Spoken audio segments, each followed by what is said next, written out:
I'm Jarna Hector. Welcome to National Focus. Coming up on National Focus, the Ministry of Education solicits principals' help to improve education this academic year. A Bayfront protection scheme is on the agenda for Portsmouth, and National Security Minister says unemployment cannot be an excuse for crime.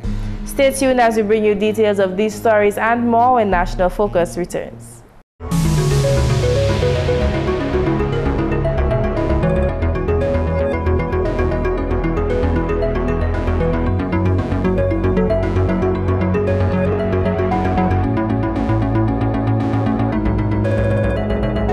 Welcome back. Time now for the details of the news.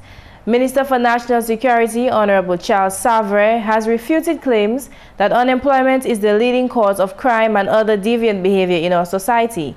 The minister made this observation when he addressed residents of Tarish Pit and Gutter at a crime and violence discussion at the Gutter Community Center on Monday night. He says while unemployment is a concern, it should not be blamed as being the fundamental reason why people engage in criminal behavior. The minister referred to instances where people are employed and still find themselves involved in criminal activity. If you were listening to the news over the last couple of weeks, you would have heard the police reporting to the media that this young lady working in that company in a very responsible job has been reported of stealing hundreds of thousands of dollars from her employer. This other person working at this company has stolen tens of thousands of dollars from his employer. And you had a number of reports in recent time of persons who are employed stealing from their employer. So that raises the question as to whether it is unemployment that causes crime. Because if we're hearing now people are using the fact that they are employed to commit a crime, then while unemployment is a serious problem, we cannot say that it is unemployment that is the main reason for criminal behavior. Minister Savre believes, however, that one of the main contributors to crime and violence in Dominica is drug abuse. These drugs have the capacity to alter behavior. It creates a craving where people feel they must have it. And if they don't have the money to get it, they will do anything. Steal, fight, do anything to get money to be able to feed their drug habit. Other speakers at Monday night's crime and violence discussion in Gutter included Attorney General Honorable Levi Peter, Police Chief Daniel Carbon, and Parliamentary Representative for the Roseau North constituency, Honorable Julius Timothy. GIS News will bring you excerpts from the other speakers in subsequent newscasts. Principals of primary and secondary schools gathered at the Public Service Training Center last Friday for a principals meeting. It was at this meeting that Education Minister Honorable Peter Seja addressed the ministry's plan of action for the academic year. According to the minister, government recognizes the significance of education and affirmed that quality education continues to be a top priority for this administration. The minister sought to enlist the help of principals in achieving government's goals. Our children face many distractions which may interrupt their learning. However, I believe that it is our responsibility to provide them with the right environment that promotes effective teaching and learning.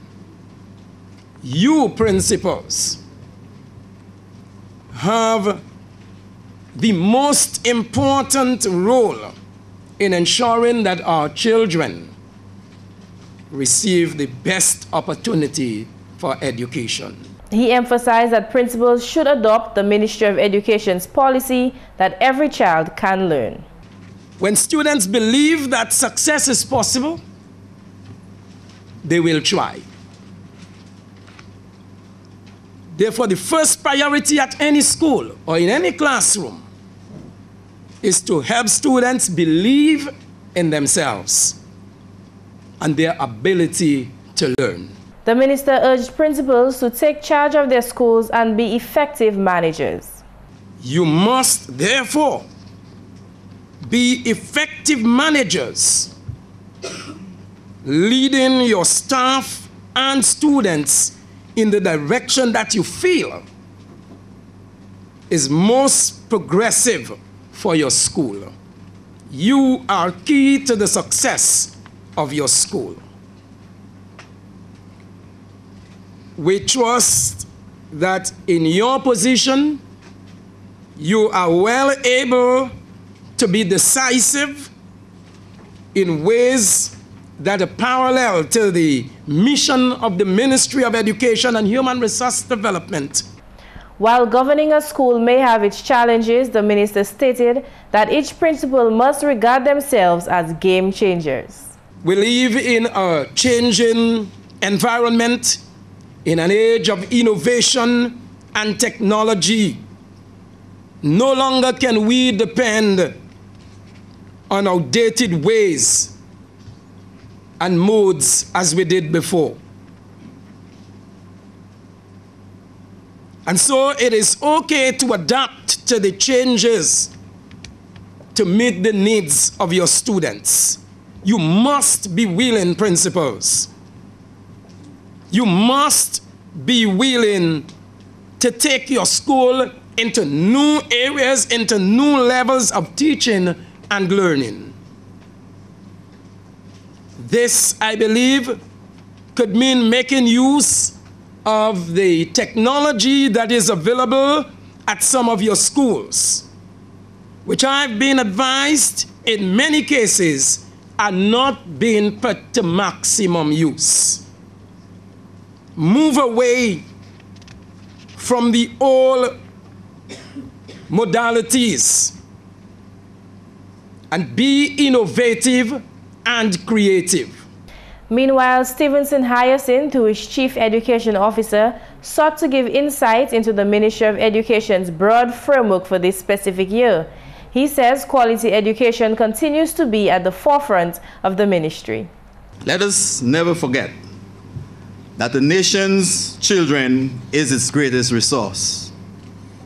Implicit in this profound statement is a view that the future prosperity of this country and the quality of life of all nations will be determined by today's children and their ability to think critically and to solve problems that face them, the families, the communities, and the world. He says the ministry places high premium on improving the quality of teaching and learning. I wish to call on all of you principals to begin the school year by articulating a clear vision to your staff. The consensus has to be based on the premise that every child can and should learn. This is in keeping with the ministry's new vision that every child succeeds. The vision contends that all citizens at every stage of the learning journey, from early years to adulthood, are able to reach their full potential and be successful in life, at home, and in the society. The definition represents a fundamental change in focus for us in the Ministry of Education.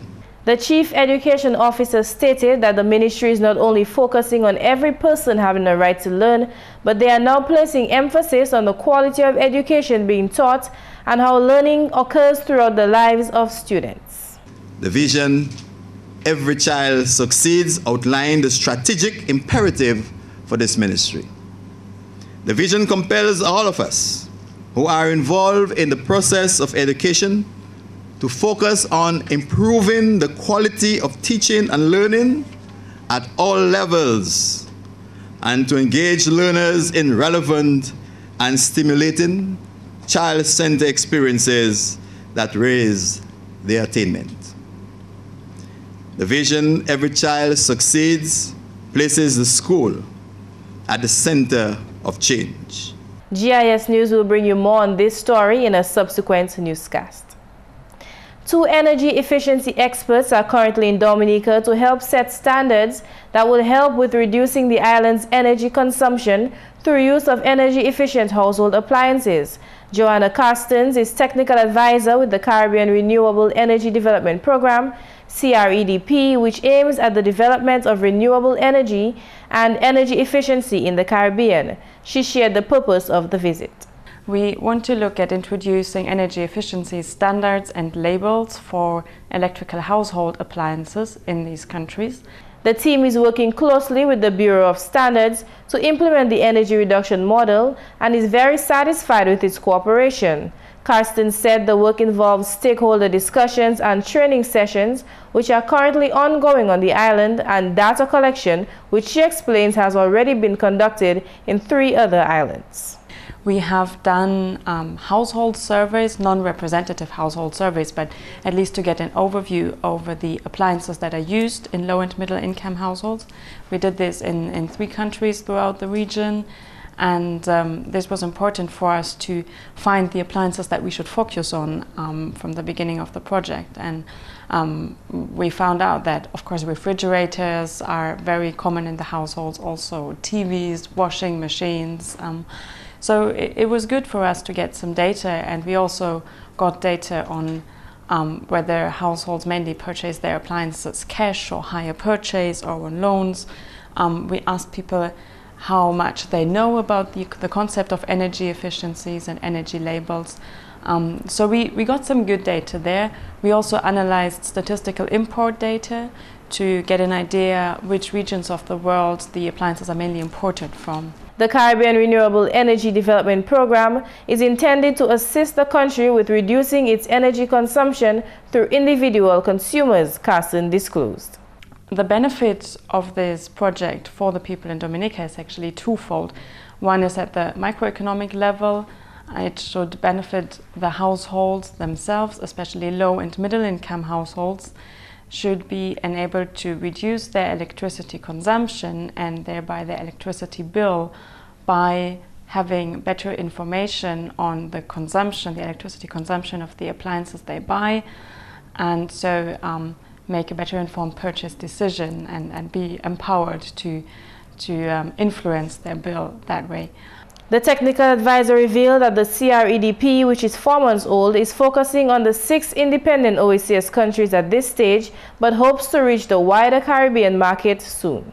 We're hoping within the project to implement it throughout the OECS region, but we are also looking at on a wider scale at the CARICOM region, because once we're going a step further and we're not only looking into energy labels to be displayed on the appliances, but we're looking into energy efficiency standards, we need a bigger market for them to become effective, for the manufacturers to care about the standards and to produce their equipment according to the standards. The equipment is usually produced for very high standards if it's produced for the US or the European market or many Latin American countries. But for that reason, we hope that other CARICOM countries will be interested in the project, and we invite them to participate, even though we cannot fund their participation and activities in this project, but it's definitely an important project for the whole region.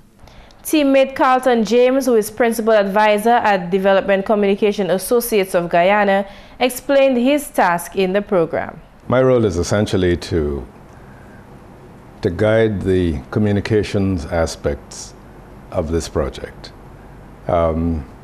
which is really quite a task, because guide suggests a high level of culpability, responsibility, and so on and so forth. But our focus is not on the media at all. Our focus is on developing communications at a wide range of levels.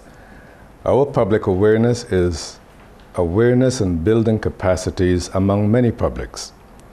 One such public in this setting would be the Bureau of Standards, that have a national and through CROSQ, the Caribbean Regional Organization for Standards and Quality. These bureaux, plural, have a responsibility to communicate with their publics. And one of the aspects of that, of this project, will be to assess, of course, with the participation of the Bureau, any needs that they may have in terms of communicating the concerns, the messages, the challenges and the opportunities that this project presents. James is also tasked with helping the manufacturers and retailers of household appliances better communicate the energy properties of their equipment to consumers. In many cases, the fact that they and their employees are not yet in a position to communicate the importance and the significance of the labels on these products is not their fault. It's up to the project to help build that capacity, to help the importers themselves, the managers, the floor walkers, and the actual salespeople to be informed enough, aware enough, and comfortable enough to be able to say, well, this Energy Star label means this. This comes from the United States and Canada, and this other label is from the UK, Europe, etc. But that information and that capacity building would be based primarily on what has already been produced in draft, and that is a guide for retailers. That guide is in the process of being circulated to all of the 6 independent OECS countries so that they could customize it for their public information. The team says that so far each visited country has been very receptive to reducing its energy consumption. In more news, Parliamentary Representative for the Portsmouth constituency, Honorable Ian Douglas, has revealed big plans for the northern town. Speaking exclusively to GIS News last week, Honorable Douglas disclosed that a bayfront protection scheme is on the agenda for Portsmouth. We want to look at actually an entire bayfront protection scheme where probably we can reclaim some land, very much like the Dame Eugenia Charles Boulevard, and do a nice boulevard, let's say, from the fisheries complex going all the way back to the Indian River. When we get to the Indian River now, we have the groin. We did the bridge a couple of years ago, which was dilapidated because of the earthquake of 2004. Now we have to reconstruct the Indian River groin and maybe dredge the river to a certain extent, because that in itself can provide further protection against rough seas, storms and hurricanes which plague us every year. The MP noted that meanwhile, government will continue with the infrastructural improvements already begun in Portsmouth. Honorable Douglas said street repairs will begin soon on Harbour Lane and Rodney Street, while students will still be given access to quality education. Also continuing in that area is government's housing revolution. Minister Douglas said the 70 houses and numerous housing repair projects funded by the government have barely scratched the surface of work still left to be done. We want to continue with our housing program because there are a lot more persons. I mean, 50 Petro Casas, and we did about 20 other houses. Really it's just the tip of the iceberg. So we want to continue to reach out to our residents in Portsmouth by continuing to build more houses for persons who cannot afford, and also to continue with our home repair and sanitation program where it is needed. Health Minister Honorable Julius Timothy wants nationals to be more conscious about their health. The minister made the appeal as he addressed the official launch of Caribbean Wellness Day 2012 at the Roseau Fisheries Complex on Saturday. I want us to be conscious. That is the thing, I don't think we are conscious of those negatives on ourselves. Okay, and as a result, we become lethargic. Okay? Let us be conscious of those things. Let us walk a little more. Let us exercise a little more. Let us eat things that are good for us. Presidential Representative for Japan International Cooperation Agency, Tatsuya Morita, in his address at Saturday's ceremony, spoke of JICA's support of national efforts towards healthy lifestyles. Among the activities we support are Eat Fish in School, Eat Fish Day, and the Kids Fishing Clinic. our contribution is small in comparison to the effort and the extent to which the Fisheries Division and the JICA Alumni Association of Dominica have been able to promote these activities. Their hard work did not go unnoticed, as they were able to take first prize in the nutrition promotion competition by the Caribbean Food and Nutrition Institute and World Health Organization for the Eat Fish in School program and the Eat Fish Day. Also, in the creation of a recipe book for the diamond-backed squid delicacy worthy of the home kitchen or five-star restaurant. Caribbean Wellness Day is one of the mandates of CARICOM heads of government following their summit on chronic non-communicable diseases held in Trinidad in 2007. The primary aim of Caribbean Wellness Day is to promote healthy lifestyles through physical activity. In an effort to increase participation, September has been designated Wellness Month. And the Ministry of Employment, Trade, Industry and Diaspora Affairs hosted a one-day national consultation last week. The purpose of the meeting was to develop implementation plan, work program and financing proposals aimed at maximizing benefits from the full integration of the OECS countries into the CSME. Participants paid special attention to Chapter 7 of the treaty, which makes special mention of the less developed countries. The CARICOM Treaty is a means to an end. It's not an end itself, okay?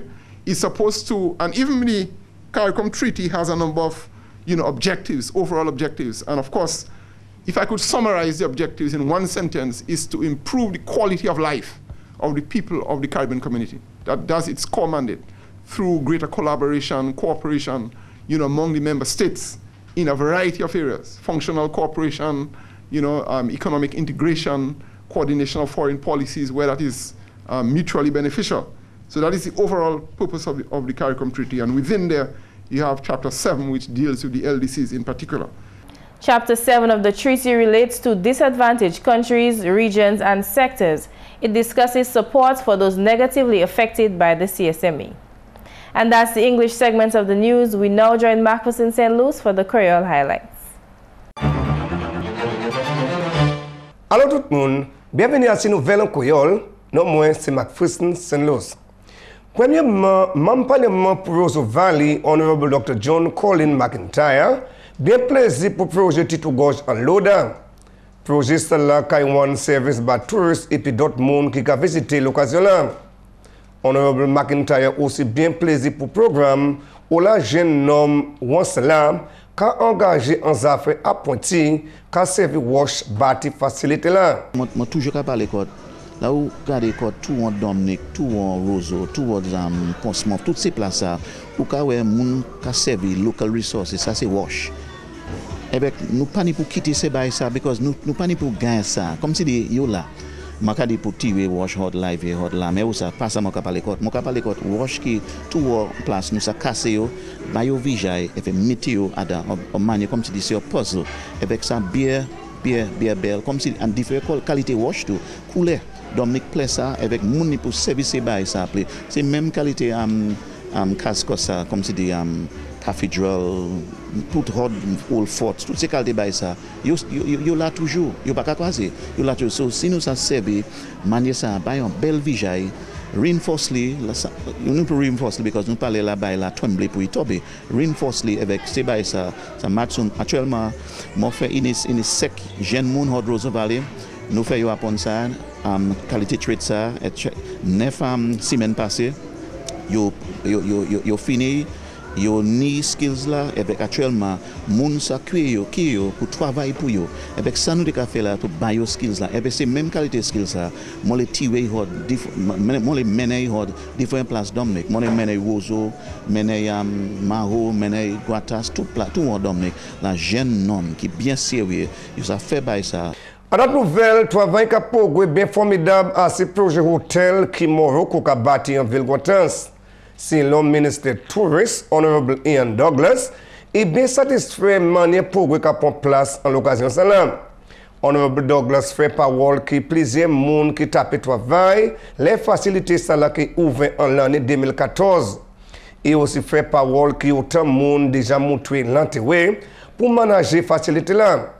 Ministre Douglas dit que monde qui sélecté travail qui recevait traitement bien bonheur pour les hôtels là qui pas fonctionner.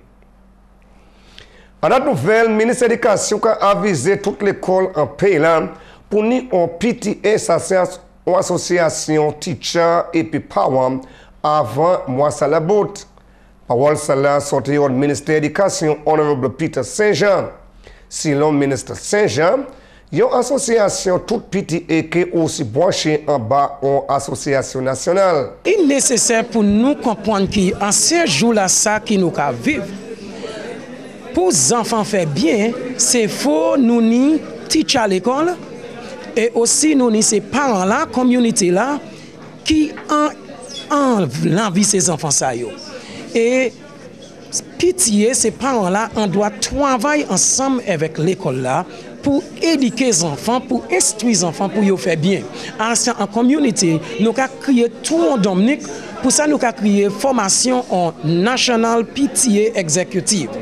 Premièrement, en chaque école, en chaque village, chaque ville, nous avons un PTA. C'est exécutif ça qui vient ensemble, on maman chaque exécutif qui vient ensemble et nous avons une grande association toute PTA Dominique qui nous a créé un National PTA Executive qui a adressé problème l'école, problème discipline des enfants en différentes écoles et aussi en Dominique. Et puis finalement, des officiers qui ont engagé un programme d'affaires énergie qui ont visité le pays là à présent. Ces officiers-là en pays quand indiqué dominicain, manière pour baisser quantité d'énergie, ils ont servi équipement et puis bagaille comme frigidaire qui a boulé moins courant. Jarna fait parole que ça c'est programme qui a conduit à continuer l'énergie renouvelable en pays Caraïbes. Délégation là qui travaille et puis Bureau of Standards Dominique pour implémenter le programme là. Madame Christens fait parole qui traitement là qu'a voué discussion et puis affaires pour ramasser information qui concerne ça. Il aussi fait parole qui est bien satisfait et puis programme là en Dominique ensemble et puis les autres pays en OECS où le programme là déjà conduit. Messieurs et mesdames, ça c'est tout pour nouvelles en créole pour à présent. Non moins, c'est McPherson Luce. Au revoir. Up next is the tip of the day. One way to build self-confidence is to lighten up. A simple way to dissuade yourself from taking action is to take whatever you're about to do too seriously. That makes it feel too big, too difficult, and too scary. If you, on the other hand, relax a bit and lighten up, you often realize that those problems and negative feelings are just something you are creating in your own mind. With a lighter state of mind, your task seems lighter and becomes easier to start. And that's National Focus. As usual, we invite your suggestions or comments. Please feel free to drop us an email at gis@dominica.gov.dm, or you can visit our website at news.gov.dm, or you could visit our GIS Dominica pages on YouTube and Facebook. On behalf of the entire news production team, I'm Jarna Hector. Thanks for watching.